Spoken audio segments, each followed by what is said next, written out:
राम राम साथियों। आज इस वीडियो में हम आयाम, आवर्ती, आवर्तकाल, वेवलेंथ, तरंग वेग आदि के बारे में विस्तार पूर्वक अध्ययन करेंगे। फिजिक्स विषय के इन टॉपिकों का कंपटीशन में अति महत्वपूर्ण स्थान है। इन टॉपिकों से कंपटीशन में बार बार प्रश्न रिपीट होते रहते हैं।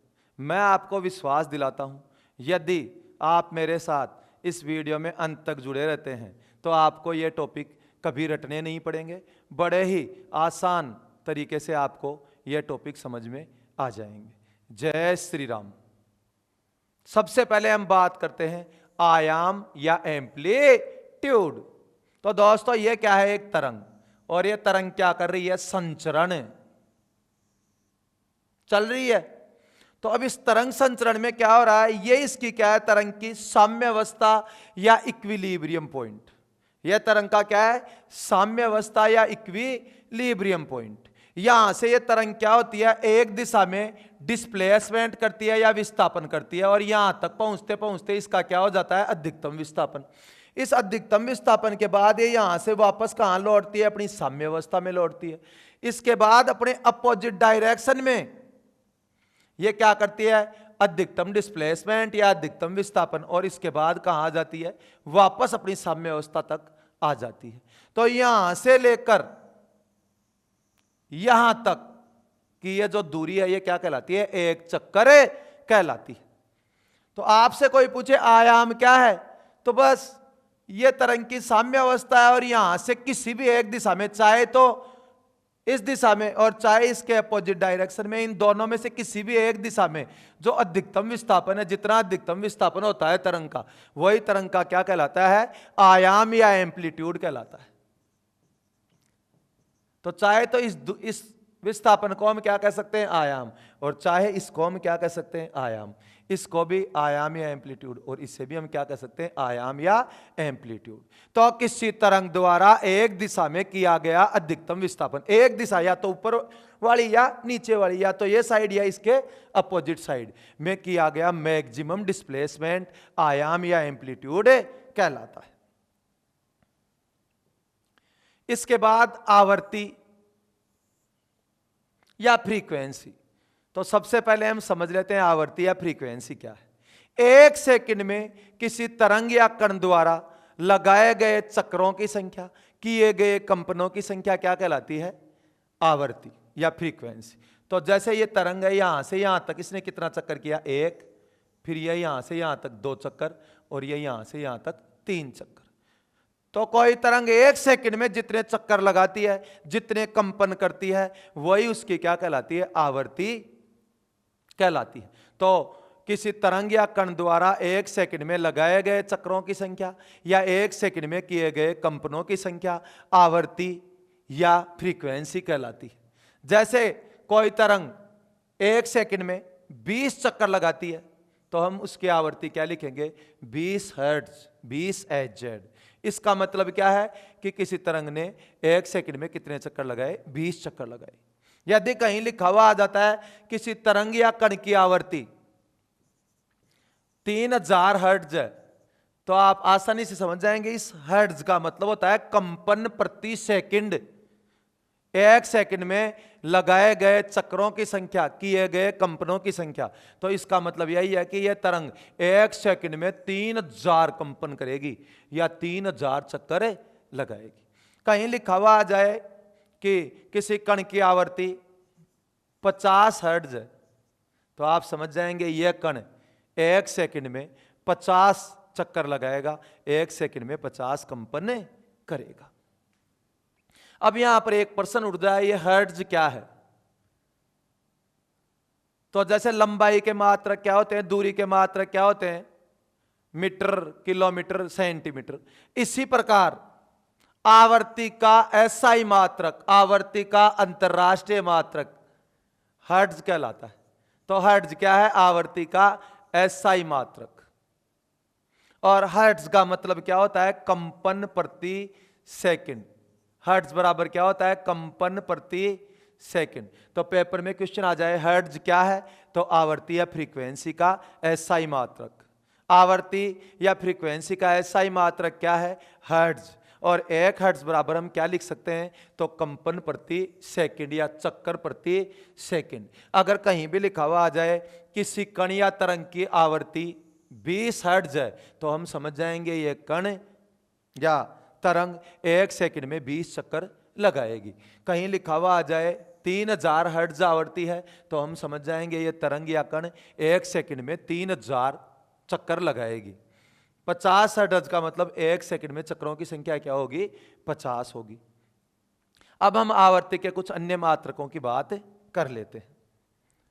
यह 1000 हर्ट्ज यानी 1000 कंपन प्रति सेकंड को हम क्या कह सकते हैं, 1 किलो हर्ट्ज। दोस्तों जैसे हम 1000 ग्राम को क्या कहते हैं, 1 किलोग्राम, ऐसे ही हम 1000 हर्ट्ज को क्या कहेंगे, 1 किलो हर्ट्ज। और किलो हर्ट्ज को क्या लिखेंगे, KHZ। तो कहीं लिखा हुआ आ जाए किसी कण की आवृत्ति 3 किलो हर्ट्ज है, तो हम समझ जाएंगे 1 किलो हर्ट्ज में 1000 हर्ट्ज होते हैं, तो 3 किलो हर्ट्ज में 3000। तो ये तरंग 1 सेकंड में कितने चक्कर लगाएगी या कंपन करेगी, 3000 चक्कर लगाएगी, 3000 कंपन करेगी। अब 1000 किलो हर्ट्ज को एक जगह कर दिया जाए तो क्या बनेगा, 1 मेगा हर्ट्ज। और 1000 मेगा हर्ट्ज को एक जगह कर दिया जाए तो क्या बनेगा, 1 गीगा हर्ट्ज। 1 giga hertz. तो क्या हुआ, हर्ट्ज, हर्ट्ज से बड़ा किलो हर्ट्ज, किलो हर्ट्ज से बड़ा मेगा हर्ट्ज, और मेगा हर्ट्ज से बड़ा गीगा हर्ट्ज। और आगे चलने पर हमें क्या करना है, 1000 हर्ट्ज बराबर 1 किलो हर्ट्ज, 1000 किलो हर्ट्ज बराबर 1 मेगा हर्ट्ज, और 1000 मेगा हर्ट्ज बराबर 1 गीगा हर्ट्ज।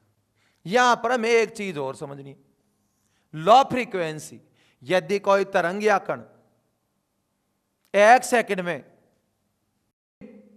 कम चक्कर लगाता है तो उसकी फ्रीक्वेंसी क्या होगी, लो फ्रीक्वेंसी। यदि ठीक ठाक चक्कर लगा लेता है तो उसकी फ्रीक्वेंसी क्या होगी, मीडियम फ्रीक्वेंसी। लेकिन यदि कोई तरंग या कण 1 सेकंड में काफी चक्कर लगाता है, खूब तेज गति से चक्कर लगाता है, आवर्ती करता है, तो उसकी फ्रीक्वेंसी क्या मानी जाएगी, हाई फ्रीक्वेंसी मानी जाएगी। अब यहां से एक प्रश्न पूछा जाता है कंपटीशन में, सरल लोलक या सिंपल पेंडुलम की आवृत्ति क्या होगी। तो सबसे पहले हम देखते हैं सरल लोलक या सिंपल पेंडुलम। भाई घरों में घड़ियां लगी रहती हैं, घड़ियों में कई बार आपने देखा होगा ऐसे एक ये लटका रहता है, तो इसको हम क्या कहते हैं, सरल लोलक या पेंडुलम। और ये सरल लोलक या पेंडुलम क्या करता है, ये इसकी साम्य अवस्था है, और इस साम्य अवस्था से इस दिशा में अधिकतम विस्थापन करेगा। अधिकतम विस्थापन के बाद क्या होगा, यहां से ये वापस अपनी साम्य अवस्था की तरफ लौटेगा, फिर अपोजिट साइड में क्या करेगा, अधिकतम विस्थापन करेगा, फिर इस अधिकतम विस्थापन से वापस अपनी साम्य अवस्था की तरफ लौट आएगा। तो इसको हम क्या कहेंगे, पूरा एक चक्कर। और इस एक चक्कर को लगाने में सिंपल पेंडुलम या सरल लोलक कितना समय लेता है, 2 सेकंड। तो जिस प्रकार हम क्या कहते हैं, देखो ये तरंग थी और इससे एक दिशा में अधिकतम विस्थापन, ये क्या कहलाता है भाई, आयाम।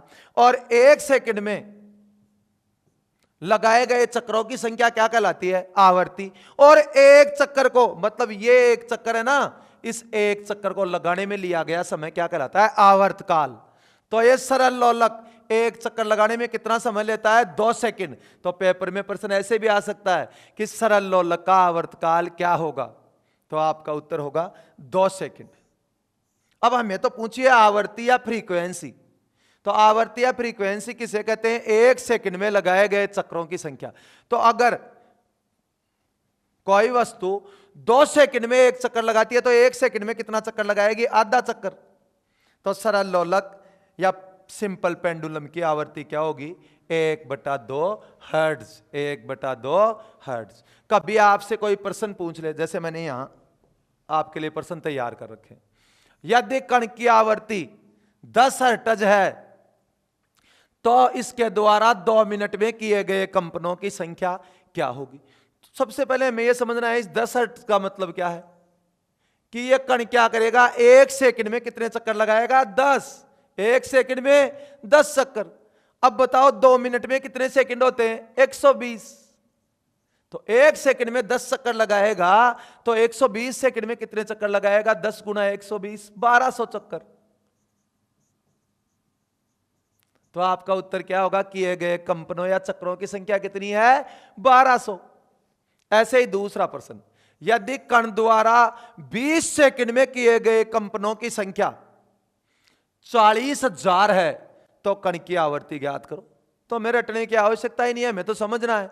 आवर्ती का मतलब 1 सेकंड में कंपनों की संख्या, तो कुल कंपन कितने हैं? 40,000। और कितने समय में किए गए हैं? 20 सेकंड में। तो चक्रों की संख्या कितनी है भाई? 40,000 कंपनों की संख्या, और समय कितना है? 20 सेकंड। तो इसमें 20 सेकंड का भाग देंगे तो 1 सेकंड में कितने चक्कर लगे? 2000 चक्कर प्रति सेकंड। तो हमने बड़े ही आसान शब्दों में कह दिया कि इसकी आवर्ती क्या होगी कण की? 2000 चक्कर प्रति सेकंड या 2000 हर्ट्ज। और 2000 हर्ट्ज को हम किलो हर्ट्ज में क्या लिखेंगे? तो 1000 हर्ट्ज बराबर 1 किलो हर्ट्ज। तो 2000 हर्ट्ज बराबर 2 किलो हर्ट्ज। तो आपका उत्तर या तो ऐसे लिखा हुआ मिलेगा 2000 हर्ट्ज, या लिखा हुआ मिलेगा 2000 कंपन प्रति सेकंड, और या लिखा हुआ मिलेगा 2 किलो हर्ट्ज। जो भी हो आप चुन लेना। इसके बाद यदि पेंडुलम की लंबाई को 4 गुना कर दिया जाए तो आवर्ती पर क्या प्रभाव पड़ेगा? तो एक बार पहले पेंडुलम देख लेते हैं। यह क्या है भाई? पेंडुलम। जब हम इसकी लंबाई बढ़ाएंगे तो क्या होगा? ये दूरी, इसकी विस्थापन की दूरी क्या होगी? बढ़ जाएगी। इधर भी इसकी विस्थापन की दूरी बढ़ जाएगी। तो ज्यादा दूर जाना पड़ेगा तो ज्यादा टाइम लगेगा। तो अपन अगर ज्यादा दूर जाके आएंगे तो चक्कर कम होंगे। एक तो 2 मीटर जाके वापस आना हो और एक 10 मीटर जाके वापस आना हो, तो चक्रों की संख्या ज्यादा कहां होगी? जहां दूरी कम होगी। तो यहां जब इसकी दूरी कम होगी तब क्या होगी? आवर्ती या चक्रों की संख्या ज्यादा होगी। और जब इसकी दूरी बढ़ जाएगी तो क्या होगी? चक्रों की संख्या या आवर्ती कम होगी। तो यहां पर आप आसानी से जवाब दे देंगे, यदि पेंडुलम की लंबाई को 4 गुना कर दिया जाए तो आवर्ती पर क्या प्रभाव पड़ेगा? हमारी आवर्ती घटेगी। आवर्ती घटेगी। यदि झूला झूलता हुआ लड़का अचानक खड़ा हो जाए तो झूले की आवर्ती पर क्या प्रभाव पड़ेगा? अब भाई जिन लोगों ने झूला झूला है उनको तो आराम से मालूम है कि हम झूले पर खड़े क्यों होते हैं? झूले की स्पीड बढ़ाने के लिए। और जब स्पीड बढ़ेगी तो चक्रों की संख्या भी क्या होगी? बढ़ेगी। तो क्या होगा? यदि हम झूला झूल रहे हैं और खड़े होकर उस झूले पर क्या करें? झूलना शुरू कर दें, तो हमारी स्पीड बढ़ जाएगी, और स्पीड बढ़ेगी तो चक्रों की संख्या बढ़ेगी। और चक्रों की संख्या बढ़ना ही तो क्या है? आवर्ती। 1 सेकंड में जितने चक्कर लगाओगे वही क्या है? आवर्ती। तो यहां क्या हुआ? आवर्ती पर क्या प्रभाव पड़ेगा? बढ़ेगी। तो ये रटने की चीजें नहीं है, समझने की चीजें हैं। बड़े आराम से आप जवाब दे सकते हैं। ब्लूटूथ, सबसे पहले तो हम देखते हैं ब्लूटूथ क्या है। डाटा संप्रेषण प्रणाली। डाटा का मतलब होता है सूचनाएं, प्रोग्राम्स। तो हम अपने मोबाइल से किसी दूसरे के मोबाइल में कोई प्रोग्राम या डेटा क्या करते हैं? ट्रांसफर करते हैं। अपने कंप्यूटर से किसी दूसरे कंप्यूटर में डेटा का ट्रांसफर करते हैं, या दूसरे के कंप्यूटर से अपने कंप्यूटर में डेटा लेते हैं। तो ये क्या होता है? डाटा संप्रेषण। एक इंस्ट्रूमेंट से दूसरे इंस्ट्रूमेंट में डाटा को भेजना ही क्या कहलाता है? डाटा संप्रेषण। तो ब्लूटूथ क्या है? एक डाटा संप्रेषण प्रणाली है। और इसकी आवर्ती बैंड कितनी है? तो भाई देखो, पेपर में पूछा जाता है जनरल साइंस, और ये जनरल साइंस का क्वेश्चन है, डेली हमारे काम आता है ब्लूटूथ। तो क्या इसका उत्तर होगा? 2.4 GHz, 2.4 गीगा हर्ट्ज। यहां से एक प्रश्न पूछा जाता है FM, फ्रीक्वेंसी मॉड्यूलेशन की आवर्ती बैंड या फ्रीक्वेंसी मॉड्यूलेशन का आवर्ती परिसर कितना है? 88 मेगाहर्ट्ज से 108 मेगाहर्ट्ज। Very important question. आप लोग FM सुनते होंगे, तो FM पे रेडियो मिर्ची कितने पे आता है भाई? 98.3 MHz। अगर आपको रेडियो मिर्ची सुनना है तो आप कहां चले जाएंगे? 98.3 mHz। तो ध्यान रखना FM का आवर्ती परिसर कितना होता है, इतना। अब इससे पीछे जाओगे तो फिर आवाज नहीं आएगी, कोई गाना नहीं आएगा भाई, कोई प्रोग्राम नहीं आएगा, और इससे आगे जाने पर भी FM अपना काम करना बंद कर देगा। FM की सीमा है, लिमिट है कितनी, 88 मेगाहर्ट्ज से 108 मेगाहर्ट्ज। अब दोस्तों यहां पर आपको एक चीज ध्यान रखनी है, FM कौन से मॉड्यूलेशन पर काम करता है, फ्रीक्वेंसी मॉड्यूलेशन या आवर्ती पर काम करता है। लेकिन हमारा टेलीविजन या दूरदर्शन AM यानी एम्पलीट्यूड मॉड्यूलेशन, आयाम मॉड्यूलेशन पर क्या करता है, कार्य करता है। तो टीवी किस पर कार्य करता है, एम्पलीट्यूड मॉड्यूलेशन पर, और रेडियो फ्रीक्वेंसी मॉड्यूलेशन पर कार्य करता है। और हमारे टीवी की जो आवर्ती परिसर है वो कितनी होती है, तो 54 मेगाहर्ट्ज से 890 मेगाहर्ट्ज, 54 मेगाहर्ट्ज से 890 मेगाहर्ट्ज। तो आप आराम से इन प्रश्नों को देखें और दोबारा इनको क्या करें, रिपीट करें और समझकर अपना जवाब दें। आवर्तकाल या टर्नओवर टाइम, ये एक तरंग है और ये यहां से यहां तक क्या करती है, एक चक्कर लगाती है। इस एक चक्कर को लगाने में लगा समय, अवधि, ड्यूरेशन, पीरियड या टाइम आवर्तकाल या टर्नओवर टाइम कहलाता है। और आवर्तकाल या टर्नओवर टाइम को हम टी से प्रदर्शित करते हैं। पहले आवर्तकाल आसान भाषा में समझ लेते हैं। ये अपने पास क्या है भाई, सरल लोलक, घड़ी में क्या है, ये सरल लोलक या सिंपल पेंडुलम।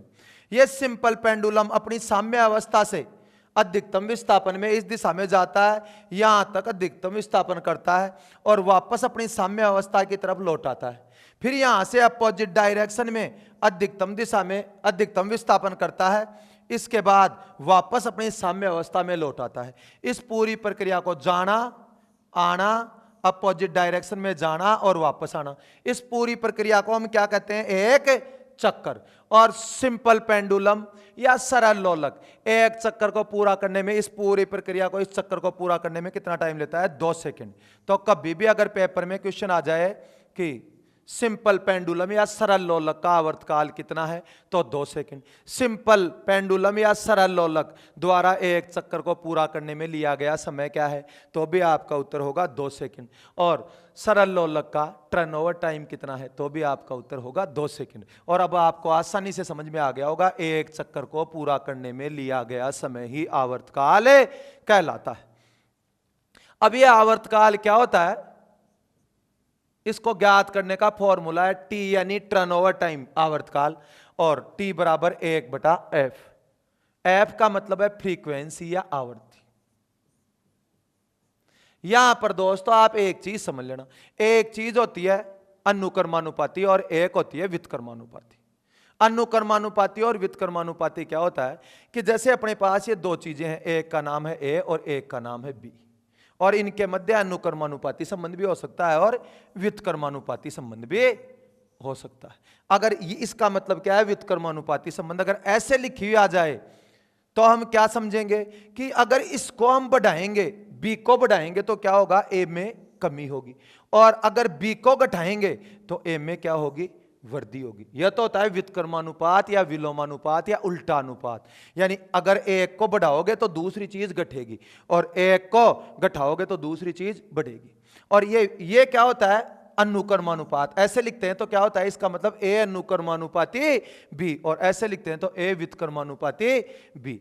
तो अगर आप बी को बढ़ाओगे तो ए बढ़ेगा, इसका मतलब यही है। अनुक्रमानुपात का मतलब अगर बी का मान बढ़ेगा तो ए का मान भी बढ़ेगा, और बी के मान में कमी करोगे तो ए के मान में भी कमी होगी।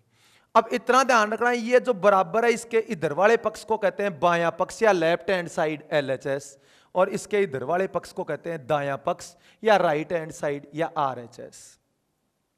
तो होता क्या है इसमें, ये चीज क्या है, ऊपर है यानी गुणा में है।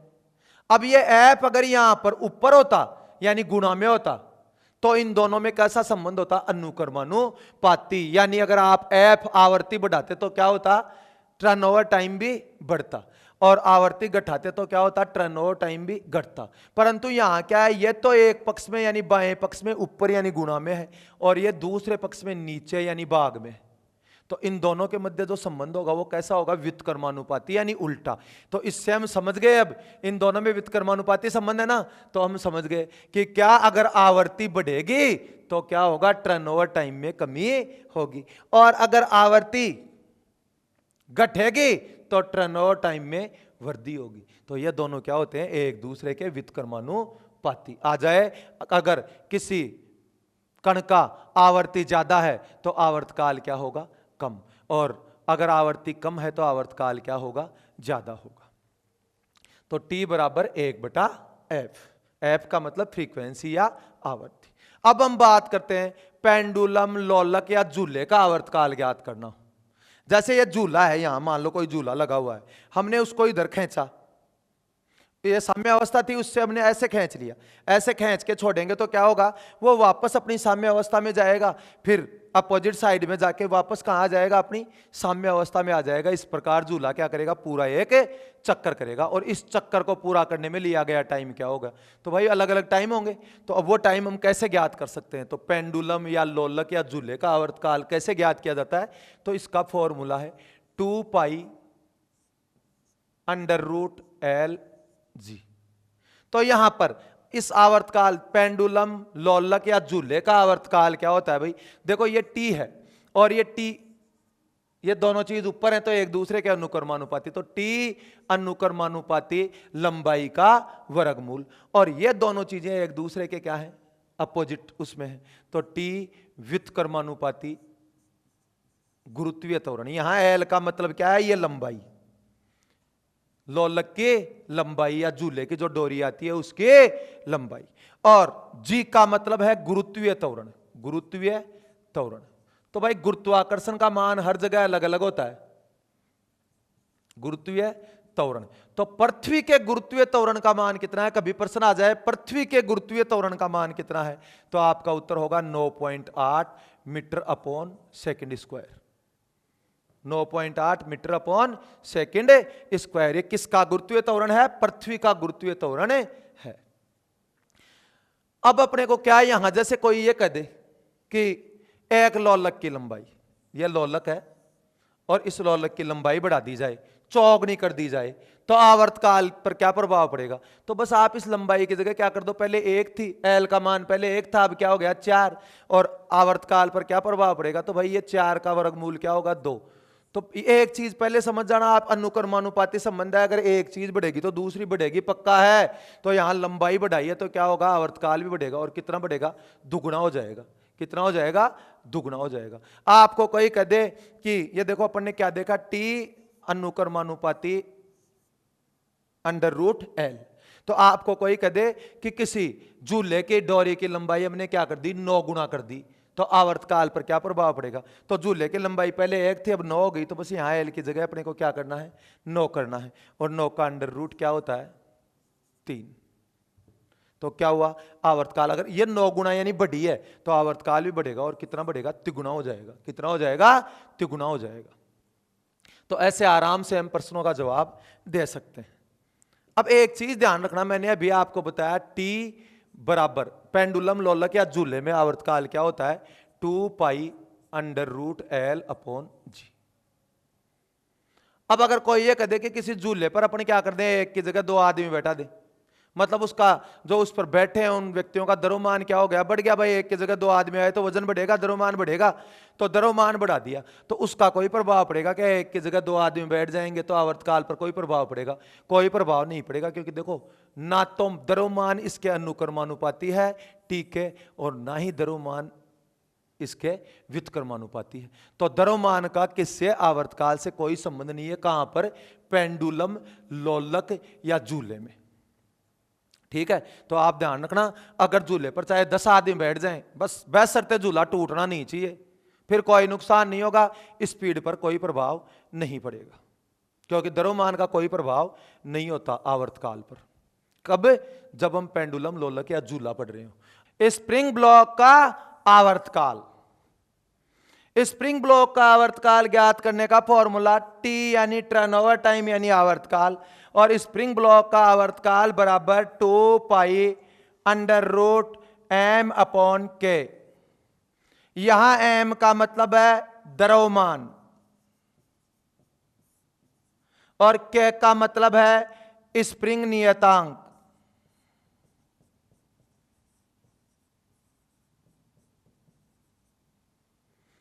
अब दोस्तों द्रव्यमान क्या है, पहले स्प्रिंग ब्लॉक क्या है ये समझते हैं। ये क्या है, एक दीवार है, इसमें ये एक स्प्रिंग लगी हुई है और इस स्प्रिंग के नीचे हमने क्या कर दिया, चलो हमें एक्सरसाइज करनी है भाई, दिल्ली पुलिस राजस्थान पुलिस की भर्ती आ गई तो एक्सरसाइज करनी है, फिजिकल करना है, तो हमने क्या किया, इसके नीचे ये कोई ब्लॉक बांध दिया कि इस स्प्रिंग को ऐसे खींच के एक्सरसाइज करनी है हमें। तो हमने यहां क्या बांध दिया, ये कोई वस्तु बांध दी। अब ये वस्तु 1 किलो की भी हो सकती है, 2 किलो की भी हो सकती है, 5 किलो की भी हो सकती है और 10 किलो की भी। तो ये इस वस्तु का क्या हो जाएगा, द्रव्यमान। जो भी यहां वस्तु का जितना वजन होगा वो इसका क्या हो जाएगा, यहां पर द्रव्यमान हो जाएगा। और ये के का मतलब होता है स्प्रिंग नियतांक। अब अगर कोई स्प्रिंग ज्यादा टाइट है, अपन ऐसे खींच रहे हैं और वो खिंची नहीं रही है, तो क्या होगा, उसका स्प्रिंग नियतांक ज्यादा होगा। और अगर हम खींच रहे हैं आराम से उसको और वह आराम से नीचे आ रही है, मतलब क्या है, ज्यादा दृढ़ नहीं है, आसानी से खींची जा सकती है, तो उस स्प्रिंग का क्या होगा, लचीली है, तो उसका क्या होगा, स्प्रिंग नियतांक का मान कम होगा। अब एक बात बताओ दोस्तों, आप जैसे ये स्प्रिंग है, इसका स्प्रिंग नियतांक ज्यादा है, तो मैं इसको खींचूंगा तो ज्यादा नहीं खींच पाऊंगा, ज्यादा नहीं खींच पाऊंगा तो कम दूरी तक आएगी, तो कम दूरी तक ही जाएगी। तो बताओ कम दूरी तक आने जाने में टाइम क्या होगा, कम लगेगा, और टाइम कम लगेगा, इसका मतलब आवर्तकाल क्या होगा, आवर्तकाल क्या होगा, कम होगा। तो क्या हुआ, जब हमने स्प्रिंग नियतांक बढ़ाया, यानी स्प्रिंग ज्यादा दृढ़ थी, तो क्या हुआ, एक चक्कर को पूरा करने में लगा समय क्या था, कम था। तो के का क्या प्रभाव पड़ा भाई, देखो वैसे भी दिख रहा है अपने को, के व्युत्क्रमानुपाती टी, यानी स्प्रिंग नियतांक का मान बढ़ाओगे तो आवर्तकाल का मान घटेगा, और स्प्रिंग नियतांक का मान घटाओगे तो क्या होगा, आवर्तकाल का मान बढ़ेगा। ऐसे ही इसको देखने पर हमें यह भी मालूम चल रहा है कि यदि आप क्या करेंगे, द्रव्यमान को बढ़ाएंगे तो इन दोनों में कैसा संबंध है, दोनों ही ऊपर है, तो दोनों में कैसा संबंध है, अनुक्रमानुपाती संबंध। तो एम का मान बढ़ेगा तो टी का मान भी बढ़ेगा, यानी द्रव्यमान बढ़ेगा तो आवर्तकाल भी बढ़ेगा। यहां से दो चीजें निकल कर आ रही हैं, टी अनुक्रमानुपाती अंडर रूट एम और टी व्युत्क्रमानुपाती 1/अंडर रूट के। इसका मतलब है अगर यह चीज बढ़ेगी तो यह चीज बढ़ेगी, और यह चीज बढ़ेगी तो यह चीज घटेगी, यानी के का मान बढ़ेगा तो टी का मान घटेगा, और अगर एम का मान घटेगा तो टी का मान भी, यानी आवर्तकाल का मान भी घटेगा, और यदि के का मान घटेगा तो टी का मान बढ़ेगा। अब इसके बाद इससे जो कंपटीशन में प्रश्न पूछे जाते हैं उन पे चर्चा कर लेते हैं। यदि पेंडुलम या सरल लोलक की लंबाई को 4 गुना कर दिया जाए तो आवर्तकाल पर क्या प्रभाव पड़ेगा। दोस्तों यहां झूला भी लिखा हुआ आ जाता तो कोई दिक्कत वाली बात नहीं थी, ध्यान रखना यहां झूला भी हो सकता था। तो झूले की डोरी की लंबाई को 4 गुना कर दिया जाए तो आवर्तकाल पर क्या प्रभाव पड़ेगा। तो हमने पहले ही देख लिया था, टी जब भी हम झूला, पेंडुलम या लोलक पढ़ेंगे तो क्या होगा, टी अनुक्रमानुपाती अंडर रूट एल। तो एल का मान आपने 1 से 4 कर दिया, तो यहां एल का मान रख दीजिए 4। तो ये तो पक्का था एल बढ़ेगा तो ये बढ़ेगा, तो एल बढ़ा है तो ये बढ़ेगा, और कितना बढ़ गया, 4 का अंडर रूट क्या होता है, 2। तो क्या हो जाएगा, यदि पेंडुलम या लोलक, ये सरल लोलक नहीं है भाई, लोलक है, लोलक या झूले की लंबाई को 4 गुना कर दिया जाए तो आवर्तकाल दुगुना हो जाएगा। मान लो वहां दुगुना चौगुना लिखा हुआ नहीं आए, बस ये आ जाए कि बढ़ेगा, घटेगा, अपरिवर्तित रहेगा, तो क्या होगा, बढ़ेगा। ये पक्का है, अगर एल का मान बढ़ेगा किसमें, झूले, लोलक या पेंडुलम में, तो टी का मान भी बढ़ेगा, आवर्तकाल का मान भी बढ़ेगा। दूसरा क्वेश्चन, यदि झूला झूलता हुआ लड़का अचानक खड़ा हो जाए तो आवर्तकाल पर क्या प्रभाव पड़ेगा। कुछ भी देखने की जरूरत नहीं है, हम लगभग सभी लोग क्या करते हैं, झूला झूलते हैं, और जब भी झूले पर खड़े होकर उसको झूलते हैं तो झूले की स्पीड बढ़ जाती है, यानी हमें क्या करना पड़ेगा, एक चक्कर लगाने में जो समय लगेगा वो क्या हो जाएगा, कम हो जाएगा। तो एक चक्कर लगाने में जो समय अगर कम हो गया तो इसका मतलब क्या है, आवर्तकाल कम हो गया। एक चक्कर पूरा करने में लगा समय ही क्या कहलाता है, आवर्तकाल। तो यहां पर क्या हुआ, जब हम खड़े होकर झूले पर झूलेंगे तो हमें एक चक्कर लगाने में लगा समय क्या होगा, कम लगेगा, तो इसको हम क्या कर देंगे, आवर्तकाल में कमी। तो अगर खड़े होकर झूला झूलेंगे तो आवर्तकाल में कमी।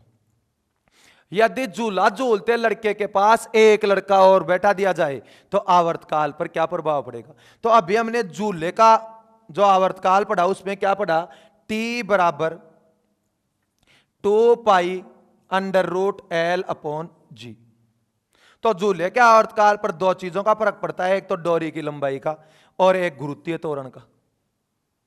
तो एक बात बताओ, अगर एक बच्चा झूले पे बैठा है और उसके पास दूसरा बच्चा आके बैठ जाए तो क्या डोरी की लंबाई बढ़ जाएगी? तो डोरी की लंबाई पर कोई प्रभाव नहीं पड़ेगा।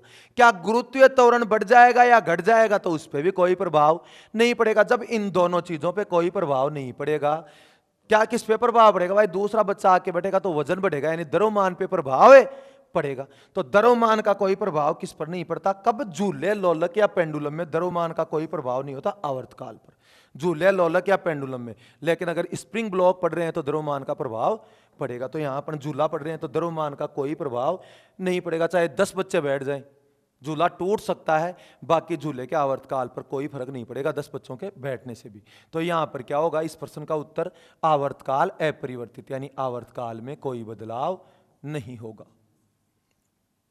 इसके बाद क्वेश्चन नंबर 4, यदि पेंडुलम या सरल लोलक को चंद्रमा पर ले जाया जाए तो आवर्तकाल पर क्या प्रभाव पड़ेगा? तो देखो, चंद्रमा पर ले जाओगे पेंडुलम, ये सरल लोलक की जगह लोलक कर लेना, पेंडुलम, लोलक या झूले को अगर चंद्रमा पर ले जाओगे तो उसकी डोरी की लंबाई पे तो कोई प्रभाव पड़ना नहीं, वो तो उतनी रहेगी चंद्रमा पर जाके भी। लेकिन क्या होगा, गुरुत्वीय त्वरण, ये जी है ना, इसका मान चंद्रमा पर जाने पर क्या हो जाता है, 1/6 गुना। चंद्रमा पर गुरुत्वीय त्वरण का मान क्या होता है, पृथ्वी की तुलना में 1/6 होता है। पृथ्वी का गुरुत्वीय त्वरण चंद्रमा के गुरुत्वीय त्वरण का 6 गुना होता है, जबकि चंद्रमा का गुरुत्वीय त्वरण पृथ्वी के गुरुत्वीय त्वरण का 1/6 गुना होता है। यानी चंद्रमा पर गुरुत्वीय त्वरण का मान क्या होता है, कम। और जब चंद्रमा पर लेके जाएंगे और गुरुत्वीय त्वरण का मान चंद्रमा पे कम है तो इन दोनों में कैसा संबंध है, व्युत्क्रमानुपाती। तो इसके मान में कमी होगी तो आवर्तकाल में क्या होगी, वृद्धि होगी। तो हम आसानी से बता देंगे कि अगर चंद्रमा पर झूले को ले जाया जाएगा तो क्या होगा, उसके आवर्तकाल में वृद्धि होगी, क्योंकि गुरुत्वीय त्वरण के मान में कमी होगी।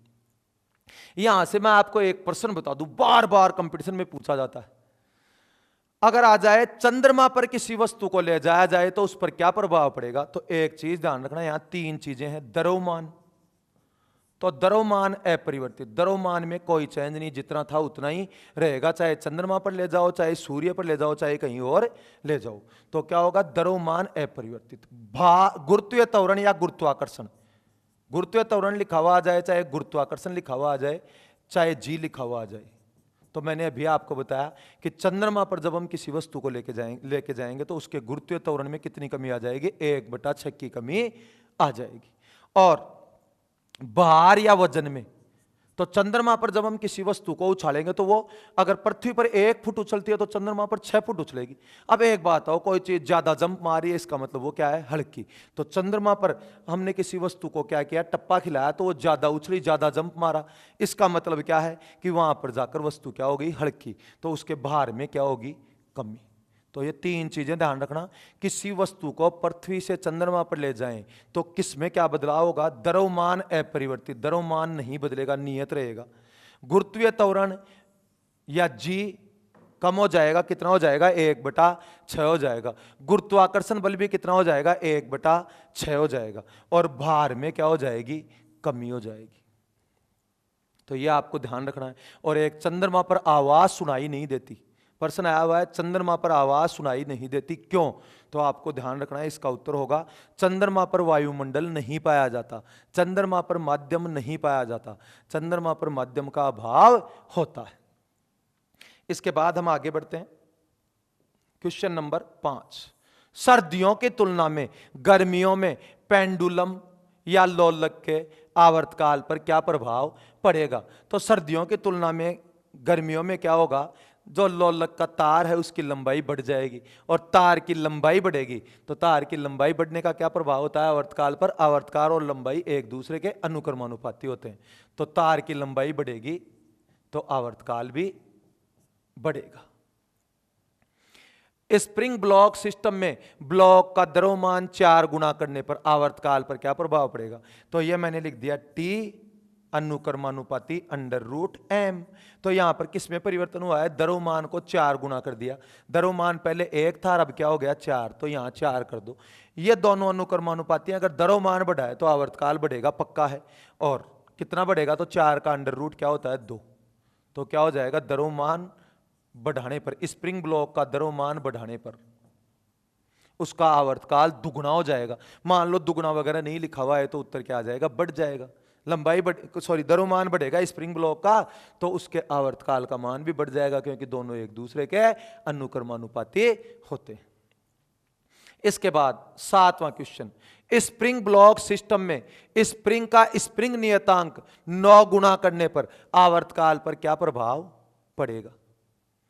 तो ये देखो, स्प्रिंग ब्लॉक में क्या होता है, ये टी व्युत्क्रमानुपाती 1/√k, और यहां के का मान क्या हो गया 9 गुना, पहले 1 था अब 9, तो इसको 9 करेंगे और 9 का अंडर रूट क्या आ गया 3।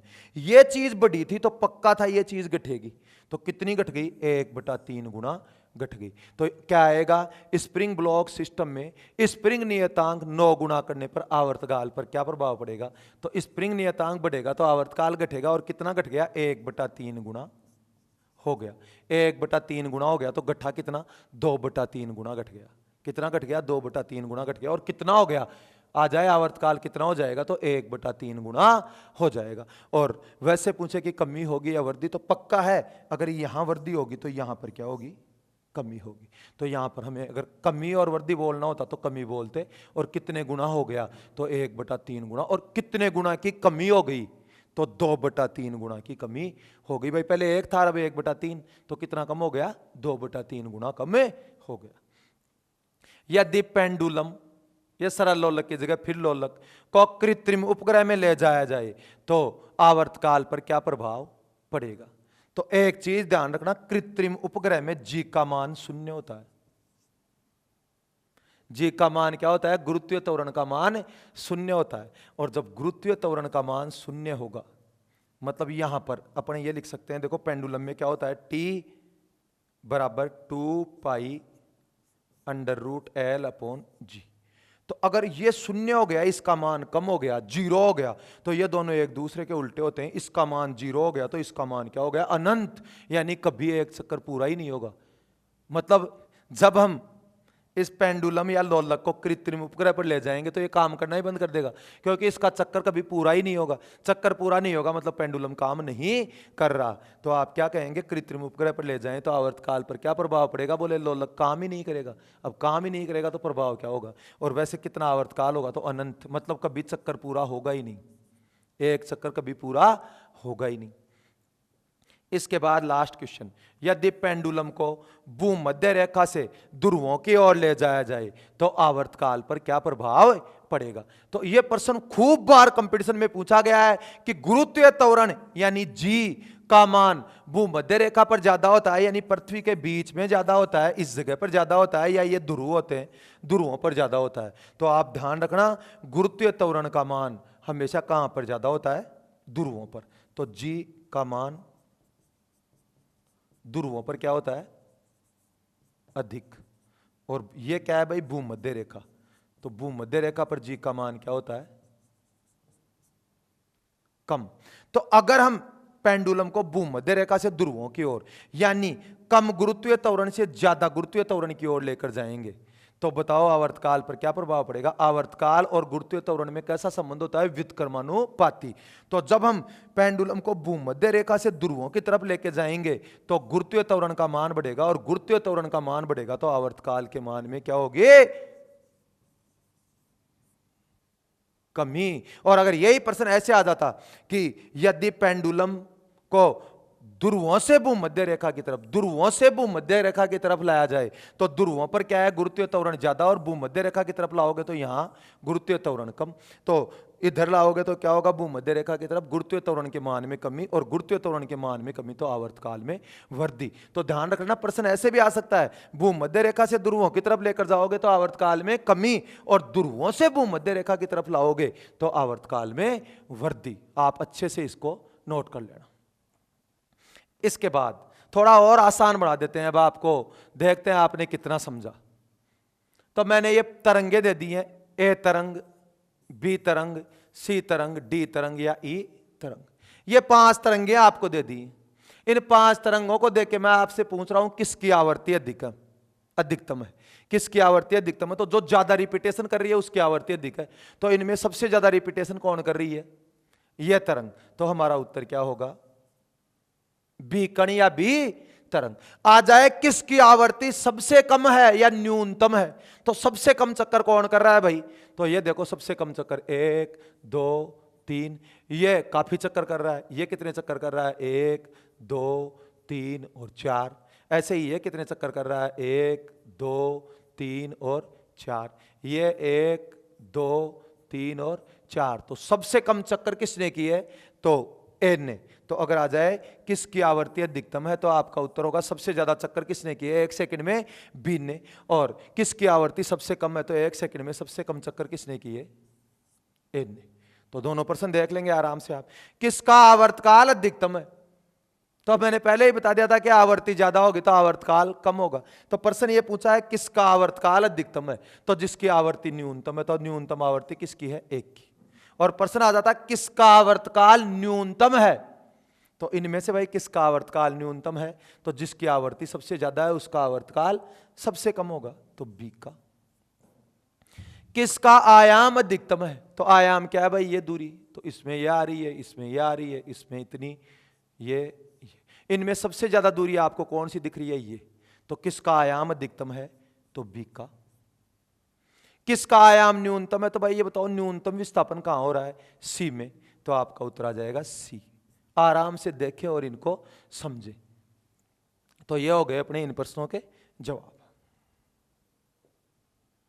तरंग दैर्घ्य या वेवलेंथ, दोस्तों एक कंपन या एक चक्कर में तय की गई दूरी तरंग दैर्घ्य या वेवलेंथ कहलाती है। इसको हम दूसरे शब्दों में ऐसे भी कह सकते हैं, ये जो अधिकतम विस्थापन है यह कहलाता है स्रंग। स्रंग और स्रंग। और ये नीचे की ओर जो अधिकतम विस्थापन है इसको कहते हैं गर्त या ट्रो। गर्त या ट्रो, गर्त या ट्रो। तो एक परिभाषा तो यह हो गई, तरंग द्वारा एक चक्कर या एक कंपन में तय की गई दूरी तरंग दैर्घ्य या वेवलेंथ कहलाती है। दूसरी परिभाषा हो गई दो कर्मागत। कर्मागत का मतलब एक के बाद एक, यानी इन दोनों के बीच की दूरी। दो कर्मागत श्रृंग या क्रेस्ट के मध्य दूरी तरंग दैर्घ्य या लैम्डा कहलाती है। दो कर्मागत गर्तों, यह गर्त और यह गर्त दोनों लगातार आ रही है ना, तो इन दोनों के बीच की दूरी को हम क्या कहेंगे? दो कर्मागत गर्तों के बीच की दूरी, दो कर्मागत श्रृंगों के बीच की दूरी, या एक चक्कर में तरंग द्वारा तय की गई दूरी तरंग दैर्घ्य या लैम्डा कहलाती है। तरंग दैर्घ्य को हम किससे प्रदर्शित करते हैं? इससे प्रदर्शित करते हैं, लैम्डा से। अब यहां पर आपको एक चीज ध्यान रखनी है, लैम्डा का मात्रक होता है एंगस्ट्रोम।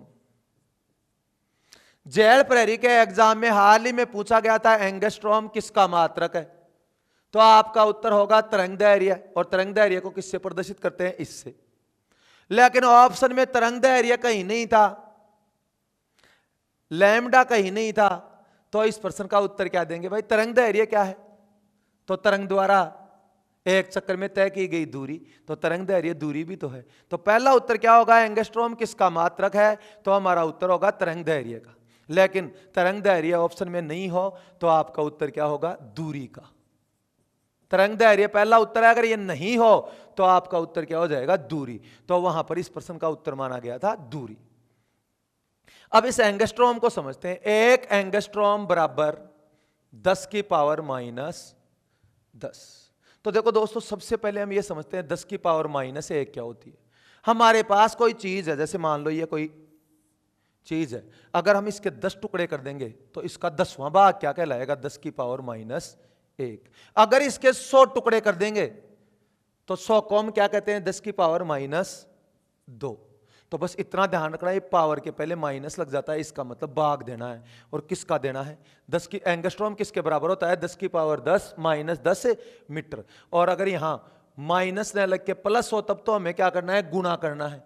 और अगर यहां माइनस हो घात के पहले तो इसका मतलब है भाग करना है। तो मीटर के कितने टुकड़े करें, 10 की पावर 10 टुकड़े। और 10 की पावर 10 टुकड़े का मतलब 10 की पावर 10 को क्या कहते हैं, 10 अरब। तो मीटर का 10 अरबवां भाग, मीटर का 10 अरबवां भाग अगर 1 मीटर के 10 अरब टुकड़े करें तो हमें क्या प्राप्त होगा, 1 एंगस्ट्रॉम प्राप्त होगा। यहां इसको थोड़ा आराम से समझ लीजिए। मेरे पास जैसे ये 1 मीटर है और 1 मीटर में कितने सेंटीमीटर होते हैं, 100 सेंटीमीटर। तो अगर 1 मीटर के मैं 100 टुकड़े करूंगा तो मुझे क्या प्राप्त होगा, 1 सेंटीमीटर प्राप्त होगा। 100 टुकड़े करने पर क्या प्राप्त होगा, 1 सेंटीमीटर प्राप्त होगा। ऐसे ही अगर 1 मीटर के मैं 10 अरब टुकड़े करूंगा तो मुझे क्या प्राप्त होगा, 1 एंगस्ट्रॉम प्राप्त होगा। तो क्या आ जाए, एंगस्ट्रॉम मीटर का कौन सा भाग है, तो 10 अरबवां भाग है। यहीं से एक प्रश्न आजकल कंपटीशन में जबरदस्त चल रहा है और प्रश्न का नाम है नैनोमीटर। आ जाए 1 नैनोमीटर किसके बराबर होता है, तो 10 की पावर -9 मीटर के बराबर।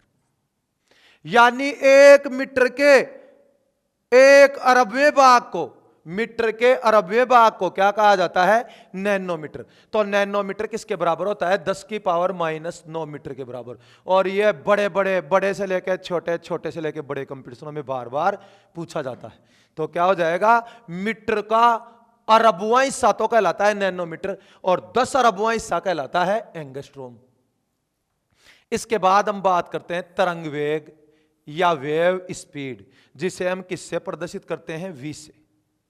तो तरंग वेग किसे कहते हैं, 1 सेकंड में तरंग द्वारा तय की गई दूरी तरंग वेग कहलाती है।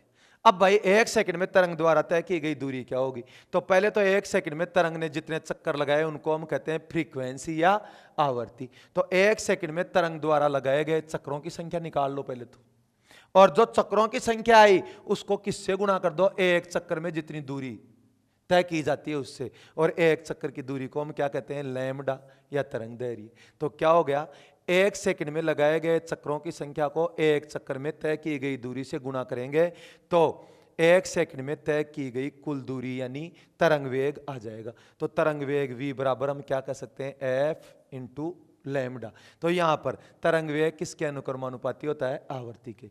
तरंग वेग तरंग दैर्घ्य के भी क्या होता है, अनुक्रमानुपाती होता है। और f बराबर हम क्या लिख सकते हैं, 1/t।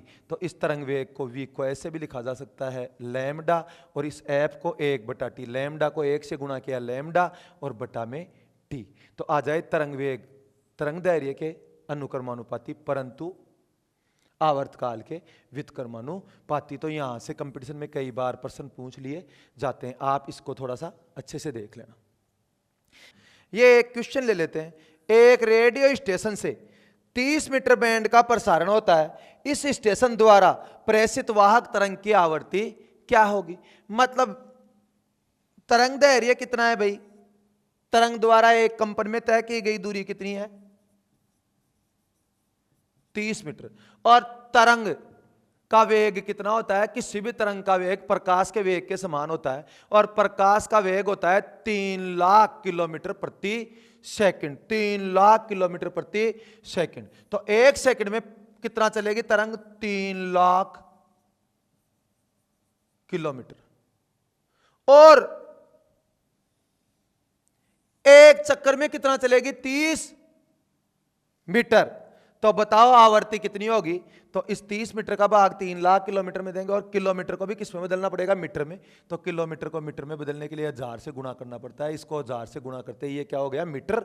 ये मीटर से मीटर गया, 1 0 से 1 0 गई, और 3 का भाग यहां दे दिया, 1 0 0 0 0 0 0 0। तो अगर 1 के आगे 1 0 हो तो इसको 10 की पावर 1 कहते हैं, 2 0 हो तो 10 की पावर 2, 3 0 हो तो 10 की पावर 3। तो इस प्रकार ये कितनी जीरो है, 7। तो हम क्या कह सकते हैं इसको, आवृत्ति कितनी होगी, 10 की पावर 7, और 10 की पावर 7 हर्ट्ज। 1 सेकंड में कितने चक्कर लगेंगे, 10 की पावर 7 हर्ट्ज, 10 की पावर 7 चक्कर लगेंगे। अब इस हर्ट्ज को अगर किलो हर्ट्ज में बदलना हो तो 1000 का भाग, तो ये देखो एक बार 10 की पावर 7 को ऐसे लिख लेते हैं, 3 और 3 6 1 7, और इसमें किसका भाग दे देते हैं 1000 का, तो ये किस में बदल जाएगा, हर्ट्ज को अगर किलो हर्ट्ज में बदलना हो तो किसका भाग दे दो 1000 का, और ये 1000 का भाग दे दिया, 3 0 से 3 0 कैंसिल, और क्या आ गया 10,000 किलो हर्ट्ज। तो इसकी आवृत्ति अगर हमें हर्ट्ज में पूछे तो 10 की पावर 7 हर्ट्ज, अगर किलो हर्ट्ज में पूछे तो 10,000 किलो हर्ट्ज, और अगर मेगा हर्ट्ज में पूछे तो किलो हर्ट्ज को मेगा हर्ट्ज में बदलने के लिए क्या करना पड़ता है 1000 का भाग, तो ये 1000 का भाग और दे देंगे तो क्या हो जाएगा 10 मेगा हर्ट्ज। तो दोस्तों इस प्रकार हमने क्या किया, आयाम, आवर्ती, आवर्तकाल, तरंग धैर्य, तरंग वेग को समझा। आप में से कितने लोगों ने इस वीडियो को सीरियसली देखा है, ध्यान से देखा है, यह जानने के लिए मैं आपको एक प्रश्न दे रहा हूं, आप कमेंट बॉक्स में मुझे उसका जवाब दें। यदि कोई तरंग 5 सेकंड में 60 चक्कर लगाती है तो उस तरंग की आवृत्ति क्या होगी। यदि कोई तरंग 5 सेकंड में 60 चक्कर लगाती है तो उस तरंग की आवृत्ति क्या होगी, आपको कमेंट बॉक्स में बताना है। साथियों जिला दर्शन के वीडियो जल्दी वापस आने वाले हैं, बीच में थोड़ा तबीयत खराब होने के कारण मैं वीडियो नहीं डाल पाया। आशा करता हूं आप अपने कमेंट्स के माध्यम से मेरा आत्मविश्वास यूं ही बढ़ाते रहेंगे। जय श्री राम, राम राम।